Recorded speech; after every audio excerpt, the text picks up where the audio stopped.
बिस्मिल्लाहिर्रहमानिर्रहीम। अस्सलामुअलैकुम। मैं हूं असद और आप देख रहे हैं असद इलेक्ट्रिकल।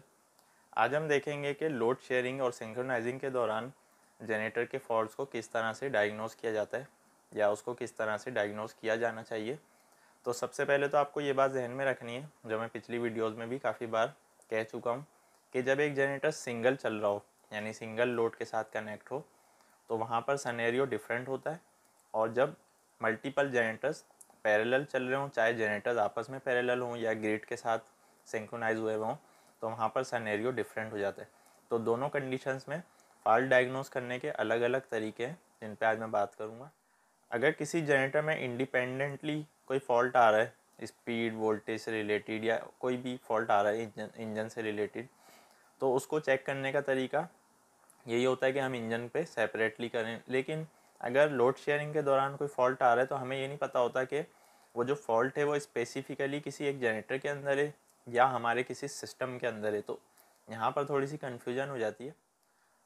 उसके लिए हमें ये करना चाहिए, अक्सर जगहों पे ऐसा होता है कि आपके पास ऐसा सेपरेट लोड बैंक होना चाहिए और ऐसा कोई आपके पास प्लान बी होना चाहिए कि अगर सिंक्रोनाइजिंग के दौरान लोड शेयरिंग के दौरान कोई भी किसी जनरेटर में फॉल्ट आता है और आपको पता नहीं चल रहा कि ये फॉल्ट जनरेटर साइड पर है या हमारे सिंक्रोनाइजिंग के सिस्टम की तरफ है, तो उसके लिए आप उस जनरेटर को अपने सिस्टम से आइसोलेट कर सकें और सेपरेटली उसको विदाउट लोड और ऑन लोड उस लोड बैंक के साथ कनेक्ट करके चेक कर सकें। तो आपको ये पता चल जाएगा कि ये फॉल्ट आपका जनरेटर की तरफ है या सिस्टम में।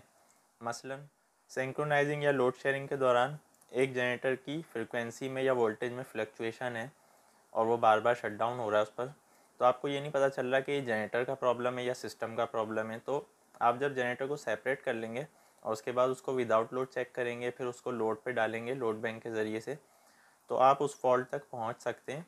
अगर तो आपको वो फॉल्ट जनरेटर में मिल गया तो फिर आप उसको वहीं फिक्स कर देंगे। अगर आपको जनरेटर में नहीं मिलता, इसका मतलब है कि जनरेटर साइड आपकी सही है, बल्कि आपका जो कंट्रोल सिस्टम है, सिंक्रोनाइजिंग सिस्टम है, वहाँ पर कोई प्रॉब्लम है, फिर आपको उस तरफ आना पड़ेगा। लेकिन अगर आप लोड शेयरिंग के दौरान ही डायग्नोस करने की कोशिश करेंगे तो ये आपके लिए काफ़ी डिफ़िकल्ट हो जाएगा, क्योंकि मैं आपको ये पहले ये बात बता चुका हूँ कि मसलन एक छोटे से बर्तन में अगर हम एक गिलास पानी डालें तो वहाँ पर तो वो इफ़ेक्ट करता है, लेकिन अगर एक समंदर में या दरिया में हम एक गिलास पानी डालेंगे तो वहाँ पर कोई फ़र्क नहीं पड़ता उससे। तो जनरेटर सिंगल चल रहा हो और पैरेलल चल रहा हो तो इसमें काफ़ी फ़र्क आ जाता है इनर्शिया का, जिसकी वजह से पैरेलल में जनरेटर के बिहेवियर कुछ और होते हैं, सिंगल में कुछ और होते हैं। मसलन अगर एक सिंगल जनरेटर चल रहा है, उसकी स्पीड ड्रॉप करेंगे हम तो वाकई उसकी स्पीड ड्रॉप हो जाएगी। लेकिन अगर एक जनरेटर लोड शेयरिंग में चल रहा है, उसकी हम स्पीड ड्रॉप करेंगे तो वो अपनी स्पीड ड्रॉप नहीं करेगा बल्कि वो लोड को ड्रॉप कर देगा। इसी तरह से वोल्टेज का है, अगर एक जनरेटर विद सिंक्रोनाइजिंग से हटकर सिंगल लोड के साथ कनेक्ट है, हम उसके वोल्टेज को कम ज़्यादा करेंगे तो वो वाकई उसके वोल्टेज कम ज़्यादा हो जाएंगे। लेकिन सिंक्रोनाइजिंग और पैरेलल ऑपरेशन के दौरान अगर हम उसके वोल्टेज को कम ज़्यादा करते भी हैं तो वोल्टेज कम ज़्यादा होने के बजाय उसके रिएक्टिव पावर में फ़र्क आने लगेगा।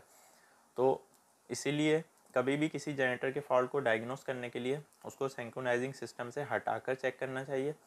अगर तो आप लोड बैंक के साथ कनेक्ट कर सकते हैं तो अच्छी बात है, अगर नहीं कर सकते तब भी उसको कम से कम विदाउट लोड आप वेरीफाई करें कि आपका जो प्रॉब्लम है वो जनरेटर साइड पर है या नहीं है। क्योंकि लोड शेयरिंग के दौरान ऐसा भी होता है कि फ़ॉल्ट आपके एक जनरेटर में आ रहा है लेकिन ट्रिप जो है वो दूसरा हो रहा है। तो आप ये समझ रहे हैं कि इस जनरेटर में फ़ॉल्ट है जबकि एक्चुअल में दूसरे जनरेटर में फ़ॉल्ट होता है। तो पैरेलल ऑपरेशन में ये काफ़ी डिफ़िकल्ट हो रहा होता है ये मामला। तो इसीलिए सेपरेटली जनरेटर को चेक करना चाहिए, उसमें हमारे लिए आसानी है। तो उम्मीद है आज की वीडियो आपको पसंद आई होगी। कोई भी आपका क्वेश्चन या कन्फ्यूजन है आज की वीडियो के हवाले से आप कमेंट में पूछ सकते हैं। इंशाल्लाह नेक्स्ट वीडियो में नए टॉपिक के साथ आएंगे। जब तक के लिए इजाज़त दीजिए। अल्लाह हाफिज़।